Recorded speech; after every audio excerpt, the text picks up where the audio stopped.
E para entender um pouco mais sobre o que está acontecendo na França nesses últimos dias, nós conversamos agora com o professor de Relações Internacionais das Faculdades Rio Branco, o professor Sidney Ferreira Leite. Boa tarde, professor Sidney. O que motivou essa onda de ataques na França, hein? Tiago, boa tarde, um grande prazer. Bem, há pelo menos 3 eixos a partir dos quais nós podemos compreender que a França tem sido o centro dessas ações terroristas. O primeiro deles é uma questão de ordem cultural, um embate religioso que nós estamos já assistindo há alguns anos, não começa com Macron, desde a época de Sarkozy já haviam conflitos dessa ordem.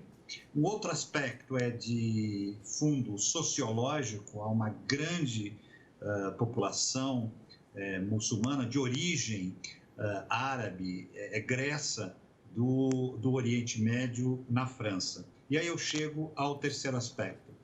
A França foi uma potência colonizadora de boa parte do Oriente Médio, como, por exemplo, o Líbano, como, por exemplo, a Síria. E a ascensão do Estado Islâmico como que conectou alguns pontos associando esse embate cultural religioso com o fundamentalismo. A ação terrorista ela não deve ser atribuída aos muçulmanos, mas ao radicalismo fundamentalista, que no caso da França, por conta dessas conexões, de ter um forte fluxo migratório em relação a determinados países do Oriente Médio, ela fica exatamente, digamos assim, mais exposta à ação desses fundamentalistas, sem levar em consideração um outro aspecto que me parece importante, uma certa ineficácia, uma ineficiência do governo, dos governos, em, de fato, investigar e desenvolver ações preventivas. Então, penso que esse conjunto de fatores, de alguma forma, explica com certa nitidez porque a França tem sido alvo dessas sucessivas ondas terroristas, que não começaram agora, né? Como você falou muito bem, nós já temos aí um histórico recente de ações, muitas delas devastadoras. Agora, professor, depois da morte do professor Samuel Paty, há quase 2 semanas, a relação entre a França e a Turquia ficou tensa, com uma série de boicotes a produtos franceses e até uma charge do jornal Charlie Hebdo representando ali o presidente turco. Como deve ficar, então, a relação entre os dois países daqui para frente? Uma outra questão muito interessante, Thiago. Nós devemos levar em consideração que está em discussão da parte francesa a questão da liberdade de expressão. E quando falamos de liberdade de expressão envolvendo elementos de ordem religiosa, esse debate fica mais tenso. Então, você tem claramente o governo, o presidente francês, setores da sociedade francesa que vão para as ruas, que se posicionam em defesa da liberdade de expressão, porém, temos de outro lado o sentimento religioso, uma percepção de desqualificação religiosa, né, e que implica numa reação de países onde, no momento, temos governos com forte presença e influência islâmica, como você falou, o caso da Turquia, de Erdogan, que toma até uma posição como essa para atender, digamos assim, as críticas, né? Para atender ao seu público interno, aos seus simpatizantes, aos seus eleitores.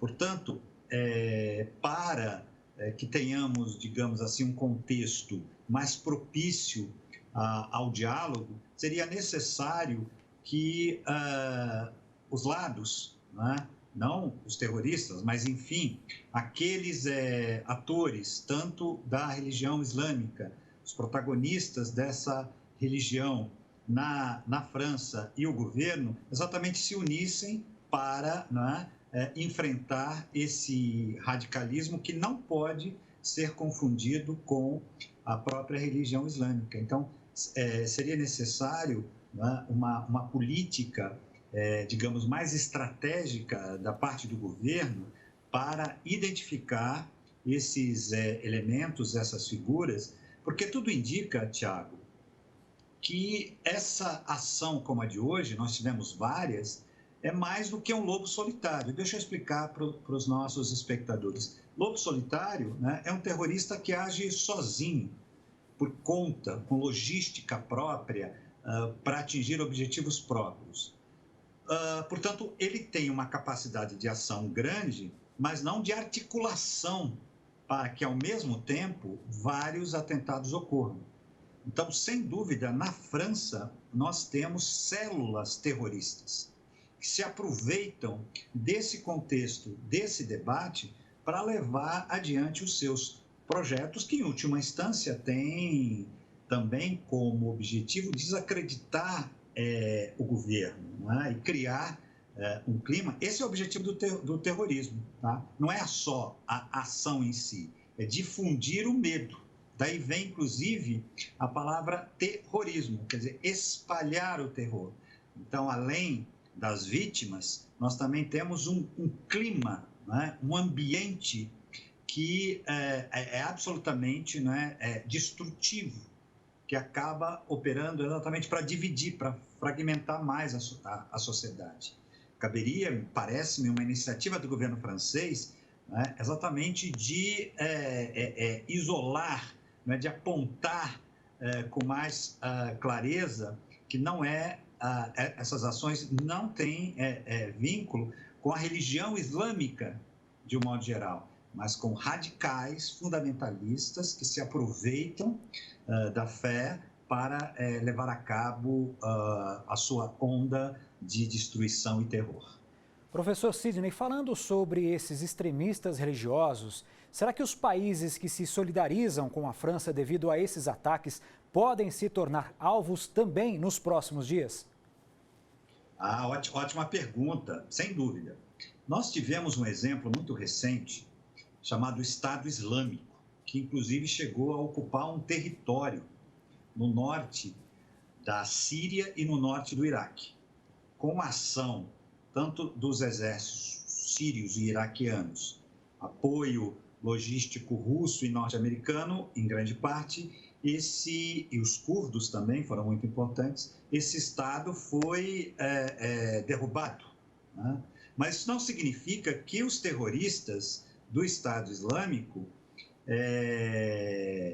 desapareceram. Na verdade, houve uma diáspora e eles foram, inclusive, Tiago, para esses países. A Turquia, com certeza, acabou, né? Não por opção oficial do governo turco, mas muitos se abrigaram na Turquia, no Líbano, e mesmo alguns voltaram para a Europa, foram para a Europa. Por que eu estou falando do Estado Islâmico e de que é possível que aconteçam ações como essa na França, inclusive, e elas já acontecem no Oriente Médio e países como Turquia, os países europeus de um modo geral?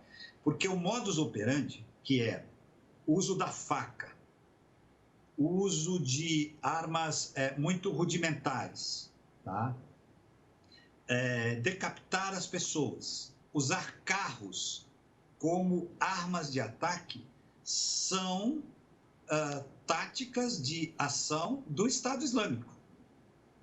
Então, embora as investigações, né, estejam sendo feitas, é inevitável a gente pensar que existe uma influência deste grande grupo, provavelmente hoje o maior grupo terrorista contemporâneo, o Estado Islâmico, que, direto ou indiretamente, um outro aspecto importante também para o nosso espectador entender, um ato terrorista, ele é um ato que visa ter muita propaganda, ser discutido, ser debatido, até porque ele vai exercer um poder de atração para esses radicais, para esses fundamentalistas, levarem a cabo ações semelhantes, portanto, ajudando, né, os projetos desses grupos terroristas, não é? Que é de desestabilizar a sociedade. Então, não é só possível,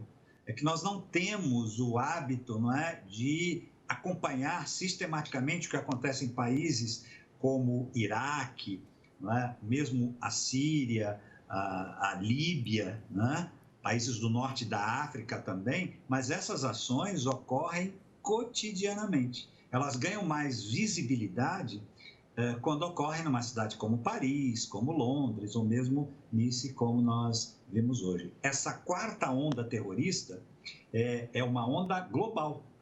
O terrorismo se tornou global.